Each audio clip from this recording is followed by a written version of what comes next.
السلام عليكم ورحمة الله تعالى وبركاته. إن الحمد لله نحمدك ربنا ونشكرك وأنت الرحيم البر حمدا وشكرا كثيرا يتجدد في الآصال والبكر. وأشهد أن لا إله إلا الله وحده لا شريك له وأشهد أن محمدا عبده ورسوله ومصطفاه من البشر صلى الله عليه وعلى آله وصحبه السادة الغرر والتابعين ومن تبعهم بإحسان إلى يوم المحشر. அளவற்ற அருளாளனும் நிகரற்ற அன்புடையவனுமாகிய அல்லாஹுவின் திருப்பொருத்தத்தை நாடியவனாக என் உரையை ஆரம்பம் செய்கின்றேன்.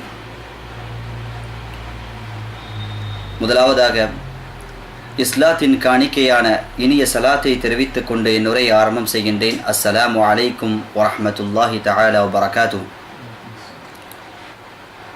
அன்பார்ந்தவர்களே, அல்லாஹு சுப்ஹானஹு தஆலா அவனது அருள்மறையாம் திருக்குர்ஆனிலே குறிப்பிட்டு காட்டும் பொழுது சொல்லி காட்டுகின்றான், யா ஐயுஹல்லதீன ஆமனு குதிப அலைக்குமுஸ் ஸியாம் கமா குதிப அலல்லதீன மின் கப்லிக்கும் லஅல்லக்கும் தத்தகூன். ஓ ஈமான் கொண்டவர்களே, உங்களுக்கு முன்னால் வாழ்ந்த சமுதாயத்தினர்கள் மீது எப்படி நோன்பு கடமையாக்கப்பட்டதோ அதே போன்று உங்களுக்கும் கடமையாக்கப்பட்டது என்பதாக அவனது கலாமிலே தெள்ளத் தெளிவாக குறிப்பிட்டு காட்டுகின்றான். நமக்கு முன்னால் வாழ்ந்த சமுதாயத்தினர்கள் மீது தொழுகையும் கடமையாக்கப்பட்டது. நமக்கு முன்னால் வாழ்ந்த சமுதாயத்தினர்கள் மீது ஜகாத்தும் கடமையாக்கப்பட்டது. இதையெல்லாம் அல்லாஹு சுப்ஹானஹு வ தஆலா குறிப்பிட்டு காட்டவில்லை. முன்னால் வாழ்ந்த சமுதாயத்தினர்கள் மீது தொழுகை கடமையாக்கப்பட்டது, எனவே உங்கள் மீதும் தொழுகை கடமையாக்கப்பட்டு விட்டது என்பதாக அவனது கலாமிலே சொல்லி காட்டவில்லை. மாறாக எப்படி சொல்லி காட்டுகின்றான் என்று சொன்னால், வஅகீமுஸ் ஸலாஹ், தொழுகையை நிறைவேற்றுங்கள் என்பதாக அவனது கலாமிலே சொல்லி காட்டுகின்றான். உங்களுக்கு முன்னால் வாழ்ந்த சமுதாயத்தினர்கள் மீது ஜக்காத் கடமையாக்கப்பட்டு விட்டது, எனவே உங்கள் மீதும் ஜக்காத் கடமையாக்கப்பட்டு விட்டது என்பதாக இறைவன் அவனது கலாமிலே சொல்லி காட்டவில்லை. மாறாக அவன் எப்படி சொல்லி காட்டுகின்றான் என்று சொன்னால், வஆத்துஸ் ஸகா, ஜக்காத்தை நீங்கள் கொடுத்து விடுங்கள் என்பதாக அவனது கலாமிலே சொல்லி காட்டுகின்றான். ஆனால் இந்த நோன்பை மட்டும் இறைவன் குறிப்பிட்டு காட்டும் பொழுது எப்படி சொல்லி காட்டுகின்றான் என்று சொன்னால், உங்களுக்கு முன்னால் வாழ்ந்த சமுதாயத்தினர்கள் மீது இந்த நோன்பு கடமையாக்கப்பட்டு விட்டதை போன்று உங்கள் மீதும் கடமையாக்கப்பட்டு விட்டது என்பதாக அவனது கலாமிலே சொல்லி காட்டுகின்றான். இதற்கு அறிஞர் பெருமக்கள் விளக்கம் தரும் பொழுது சொல்லி காட்டுகின்றார்கள், ஒரு மனிதன் நினைப்பானாம், நமக்கு மட்டும் இப்படிப்பட்ட ஒரு கஷ்டத்தை இறைவன் கொடுத்து விட்டானே, என்ன கஷ்டம், என்ன கஷ்டம், ஒரு நாள் முழுவதும் பட்டினியாக கிடக்க வேண்டும், ஒரு நாள் முழுவதும் சாப்பிடக்கூடாது, குடிக்கக்கூடாது, நம்முடைய இச்சைகள் என்னும் சொல்லக்கூடிய இச்சை என்று சொல்லக்கூடிய அந்த மனோ இச்சையை நிறைவேற்றிக் கொள்ளக்கூடாது, ஹலாலான மனோ இச்சையை நிறைவேற்றிக் கொள்ளக்கூடாது. இப்படிப்பட்ட ஒரு கஷ்டத்தை இறைவன் நமக்கு மட்டும் கொடுத்து விட்டானே என்பதாக ஒரு மனிதன் நினைத்துவிடக்கூடாது என்பதற்காக வேண்டி அல்லாஹு சுப்ஹானஹு வ தஆலா இந்த நோன்பை உனக்கு மட்டும் நான் கடமையாக்கவில்லை, உனக்கு முன்னால் வாழ்ந்த சமுதாயத்தினர்கள் மீதும் இந்த நோன்பை நான் கடமையாக்கிவிட்டேன், எனவே இந்த நோன்பை நீ பிடித்துக்கொள் என்பதாக நமக்கு கட்டளையிட்டிருக்கின்றான். அதற்காகத்தான் அல்லாஹு சுப்ஹானஹு வ தஆலா நமக்கு விதிக்கப்பட்ட 5 கடமைகளில் ஒரு கடமையாக அந்த நோன்பு இருக்கின்றது என்பதாக அறிஞர் பெருமக்கள் நமக்கு விளக்கம் தருகின்றார்கள். அன்பானவர்களே, கண்மணி நாயகம் ஸல்லல்லாஹு அலைஹி வஸல்லம் அவர்கள் இந்த நோன்பினுடைய சிறப்பை பற்றி சொல்லும் பொழுது சொல்லி காட்டுகின்றார்கள், இதா கான அவ்வளு லைலத்தின் மின் ஷஹரி ரமலான், ரமலானுடைய முதல் பிறை தெரிந்துவிட்டால், முதல் நாள் வந்துவிட்டால், ஃபுதிஹத் அபுவாபுல் ஜினான், ஸ்வர்க்கத்தின் கதவுகள் திறக்கப்படுகின்றது. எந்த நிலைமையில் இந்த ஸ்வர்க்கத்தின் கதவுகள் திறக்கப்படுகிறது என்று சொன்னால், ஃபலம் யுக்லிக் மின்ஹா பாபுன் வாஹிதுன் அஷ்ஷஹரு குல்லா, அந்த கதவுகள் இருக்கின்றதல்லவா, அந்த கதவுகள் ரமலான் மாதம் முழுவதும் மூடப்படாது, திறந்த நிலைமையிலே இருக்கும். அடுத்ததாகவும் கண்மணி நாயகம் ஸல்லல்லாஹு அலைஹி வஸல்லம் அவர்கள் சொல்லி காட்டுகின்றார்கள், வகுல்லிகத் அப்வாபுன் நார் ஃபலம் யுஃப்தஹ் மின்ஹா பாபுன் வாஹிதுன் அஷ்ஷஹரு குல்லா, நரகத்தின் வாசல்கள் மூடப்படும், எந்த நிலைமையில் மூடப்படும் என்று சொன்னால், அந்த ரமலான் மாதம் முழுவதும் அந்த கதவுகள் திறக்கப்பட மாட்டாது, மூடப்பட்ட நிலைமையிலே இருக்கும். இப்படிப்பட்ட ஒரு பாதுகாப்பை அல்லாஹு சுப்ஹானஹு வ தஆலா அவனுடைய அடியார்களுக்கு இந்த ரமலான் மாதத்திலே ஏற்படுத்தி கொடுக்கின்றான். அன்பானவர்களே, அல்லாஹு சுப்ஹானஹு வ தஆலா இந்த ரமலான் மாதத்திலே ஒரு வானவரை அனுப்புகின்றான். வநாதா முனாதி மினஸ் ஸமா, அந்த வானவர் வானத்தில் இருந்தபடியே அழைப்பு கொடுக்கின்றார்.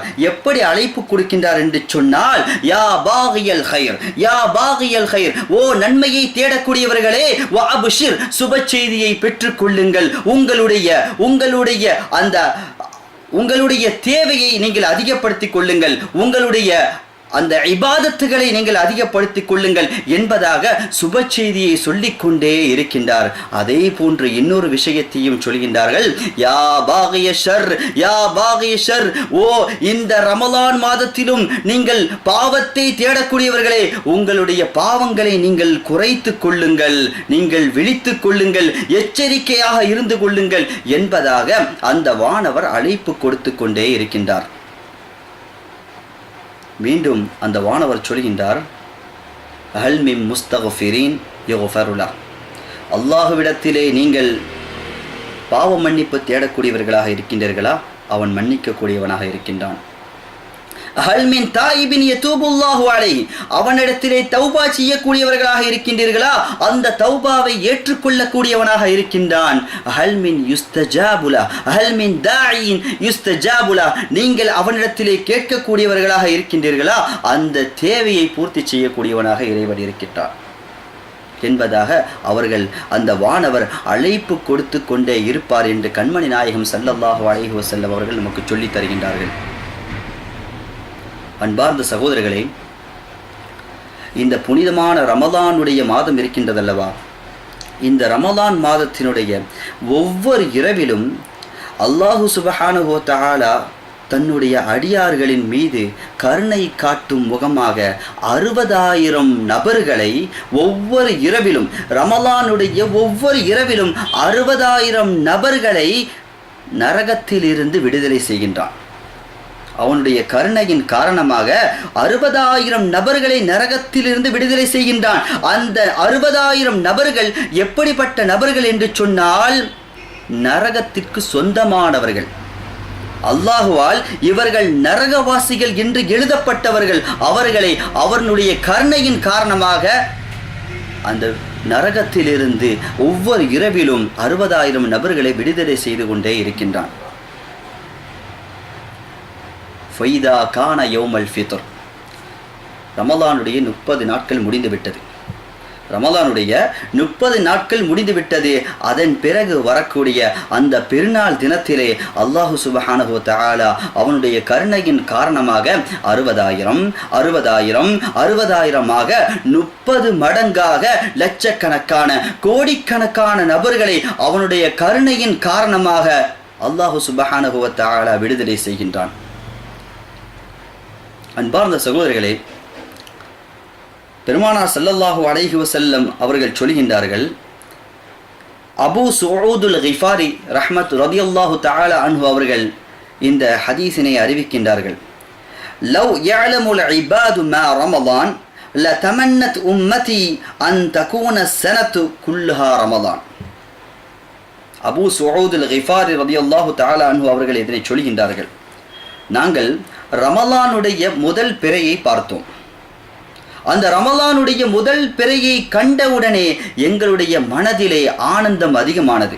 ஏனென்று சொன்னால், நாளை கண்மணி நாயகம் ஸல்லல்லாஹு அலைஹி வஸல்லம் அவர்களோடு சேர்ந்து நோன்பை நாம் பிடிக்கப் போகின்றோம் என்ற ஆனந்தம் எங்களுடைய மனதிலே உதயமானது.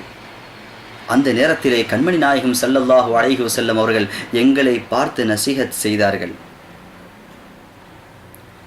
நீங்கள் ரமலானுடைய முதல் பிறையை பார்த்து விட்டீர்கள், மிகவும் ஆனந்தத்திலே திளைக்கின்றீர்கள். அதே போன்று லவ் யஅலமுல் இபாது மா ரமலான லதமன்னத் உம்மதி அன் தகூன ஸனது குல்லுஹா ரமலான். ஒரு மனிதன் ரமலானுடைய சிறப்பை அறிந்தான் என்று சொன்னால் அவன் எப்படியாக நினைத்து கொள்வானாம், வருடம் முழுவதும் ரமலானாக இருந்துவிடக்கூடாதா, வருடம் முழுவதும் ரமலான் மாதமாக இருந்துவிடக் கூடாதா, அல்லாஹ்விடம் இருந்து ரஹ்மத்தையும் மகஃபிரத்தையும் நாம் பெற்றுக்கொள்ளலாமே, இப்படிப்பட்ட ஒரு மகஃபிரத்தை நாம் பெற்றுக்கொள்ளலாமே, வருட காலங்கள் முழுவதும் ரமலானாக இருந்துவிடக் கூடாதா என்ற ஆதங்கம் அவனுடைய மனதிலே இருக்கும் என்பதாக கண்மணி நாயகம் ஸல்லல்லாஹு அலைஹி வஸல்லம் அவர்கள் சுட்டிக்காட்டுகின்றார்கள். பெருமானா ஸல்லல்லாஹு அலைஹி வஸல்லம் அவர்கள் சொல்கின்றார்கள், அபூ ஹுரைரா ரலியல்லாஹு தஆலா அன்ஹு அவர்கள் அறிவிக்கின்றார்கள், குல்லு அமலின் இப்னு ஆதம இல்லா அஸ்ஸௌம், குல்லு அமலின் இப்னு ஆதம லஹு இல்லா அஸ்ஸௌம். மனிதன் செய்யக்கூடிய எல்லா அமல்களும் அவனைத்தான் சாரும். தொழுகின்றான் என்று சொன்னால் அது அவனை சாரும், ஜகாத் கொடுக்கின்றான் என்று சொன்னால் அதனை அவனை சாரும், ஹஜ்ஜு செய்கின்றான் என்று சொன்னால் அவனை சாரும், உம்ரா செய்கின்றான் என்று சொன்னால் அவனை தான் சாரும், இன்ன பிற கடமைகள் செய்கின்றான் என்று சொன்னால் அவனை தான் சாரும். ஆனால் அவன் நோன்பு பிடிக்கின்றானா அது என்னை சாரும், அவன் பட்டினி கிடக்கின்றானா அது என்னை சாரும் என்பதாக பெருமானார் ஸல்லல்லாஹு அலைஹி வஸல்லம் அவர்கள் அல்லாஹ் சொல்லும் செய்தியை நமக்கு அறிவித்து தருகின்றார்கள். இன்னொரு ஹதீஸில் சொல்லப்படுகின்றது, இந்த நோன்பு இருக்கின்றதல்லவா, இது நரகத்தை விட்டு காப்பாற்றக்கூடிய ஒரு கேடயமாக இருக்கின்றது. ஒருமுறை மூசா அலைஹிஸ்ஸலாத்து வஸ்ஸலாம் அவர்கள் மஸ்ஜிதுல் ஹராமுக்கு செல்கின்றார்கள். அந்த நேரத்திலே அந்த மஸ்ஜிதுல் ஹராமிலே ஒரு நபர் உட்கார்ந்து கொண்டு அல்லாஹ்விடத்திலே பிரார்த்தனை செய்து கொண்டிருக்கின்றார். எந்த நிலைமையில் பிரார்த்தனை செய்து கொண்டிருக்கின்றார் என்று சொன்னால், அவர்களுடைய கண்களில் தாரை தாரையாக அழுது கொண்டிருக்கின்றார். அல்லாஹ்விடத்திலே இறைஞ்சி அவருடைய கண்கள் எல்லாம் சிவந்த கண்களாக ஆகிவிட்டது. அந்த நேரத்திலே மூசா அலைஹிஸ்ஸலாத்து வஸ்ஸலாம் அவர்களுடைய எண்ணம் எப்படிப்பட்ட எண்ணமாக இருந்தது தெரியுமா?